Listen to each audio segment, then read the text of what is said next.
Now we enter the golden age of Egypt. This golden age lasted from about 1480 BC to about 1100 BC.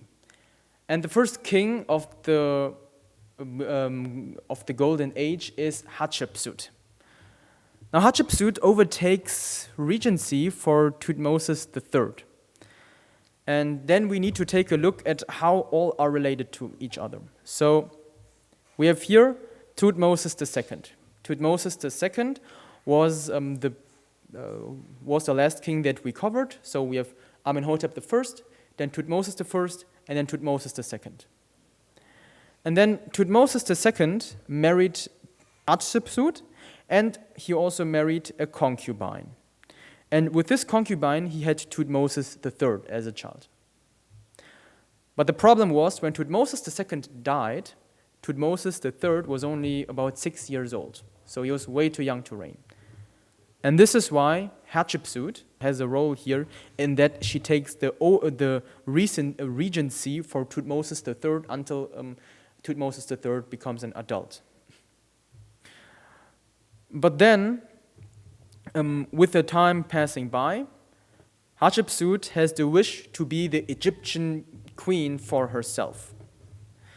But this is in Egyptian culture and religion, this is not possible, because Horus was a son, so only male persons can become the king of Egypt.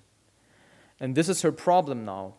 And what does she do in order to solve this problem? So she has the need to legitimate her reign as the queen. And then she brings up to the people 4 arguments. So first, Thutmose III is only the son of a concubine. And concubines are not that important. And she is more important because she is the direct wife of Thutmose II. So she is legitimated to overtake Thutmose II's reign. Secondly, she transformed herself into a male king. We can see that here on the statue of Hatshepsut. We see that she wears the male crown in the audiences, and we also see that she also makes herself an artificial beard in order to be seen as a male person when going to the audiences or into the public. Third, she says she is also a child or a descendant of Amun-Ra. So she is also a god or a goddess, and therefore legitimated to reign over Egypt. So she says, "My reward from my father, stability and dominion on the Horus throne of the living like Ra forever." And then fourth, she also extended the Amun temple of Karnak by building her own temple complex in this big temple complex. And in this way, she legitimated herself as the king. And 1475, she was therefore made queen as the Maat-Kara. And Maat-Kara is just another form of saying Maat, that Hatshepsut now as Maat-Kara is the one who keeps order and justice. Now this time was a time of peace, and Hatshepsut also built very famous buildings. For example, the mortuary temple Djeser-Djeseru, which one can still visit today. It is in a really good state. It means in English, most holy of the holy temples, and is near Thebes. And this shows that Hatshepsut thought that she was really legitimate king, and she thought of herself as a very important person. Hatshepsut reigned about 1460 to 1458 BC. That meant that until he was around 27 to 30 years old, he was still not a king. Although he had the right to be the king, but Hatshepsut didn't want him to be the king.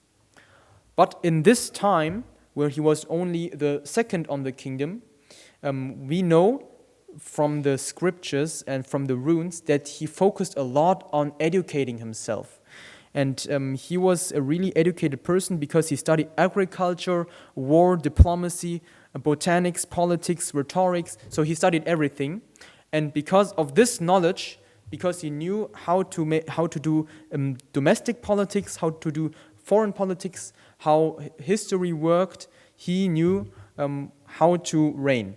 And therefore, Thutmose III is regarded as maybe the most successful ruler in Egyptian history. So what was his rule? In 1458, he directly had to face opposition because Mitanni, here in the north, and 330 Syro-Palestinian city-states, they made war against Egypt. They didn't like the idea of Egypt becoming stronger and stronger here in the Middle East region.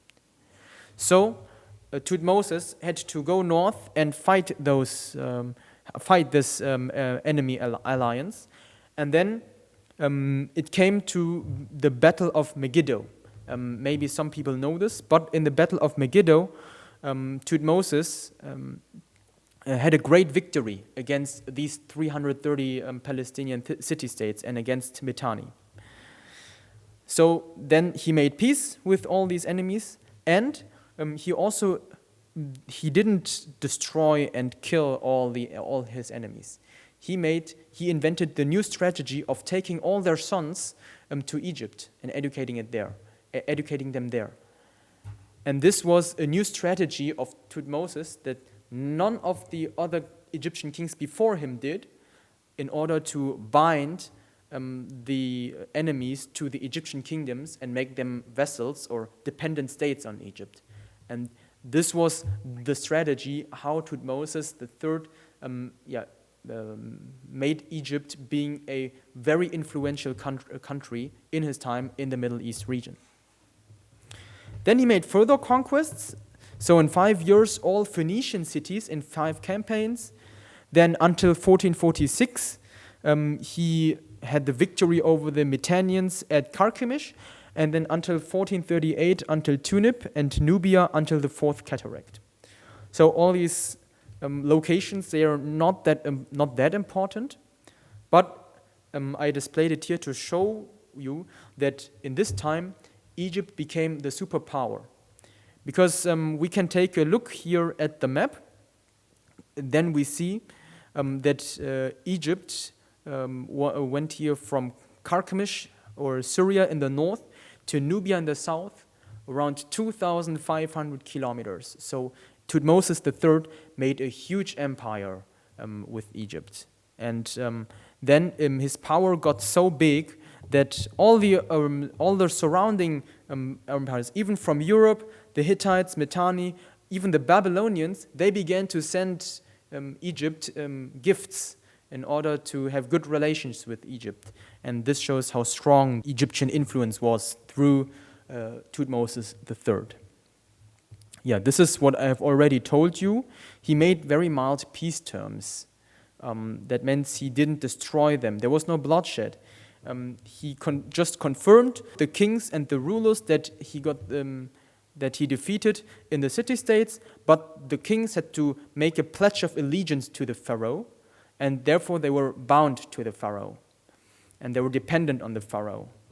This is the reason why Egypt the new kingdom could have this superpower position for such a long time, for more than 300 to 400 years.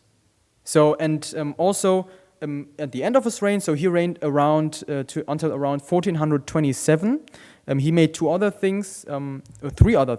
So the first was he removed all memories of Hatshepsut because Hatshepsut prevented him from becoming king earlier, so he didn't really like him. So secondly, he made Amun-Ra the main god again. And third, Thutmose III is the first pharaoh who was called, or the first king who was named Pharaoh. And this is important to know, because it is not right when we say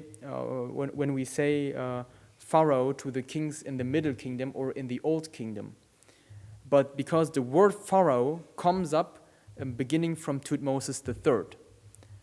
And what does Pharaoh mean? Pharaoh means in Egypt Per-Aa. You can see that here down on the right bottom side. And in English it means great estate or great house. That meant the Pharaoh is Egypt. The Pharaoh is the great house Egypt. Beginning from here, all the kings, we can say to them Pharaoh.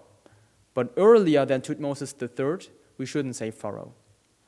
And this also makes sense, because when we look at the books of Genesis, Exodus, when we look at the 5 books of Moses, we read in the book of Genesis the word Pharaoh. This shows that the 5 books of Moses, they cannot be written earlier than the lifetime of Thutmose III. And it also shows that Moses was really the author of the 5 books of Moses, because Moses lived exactly in that time. And so Moses already knew the term Pharaoh, and therefore it is very logical that when Moses wrote the book of Genesis, that he used the word Pharaoh there, because it was a common word for king in Egypt.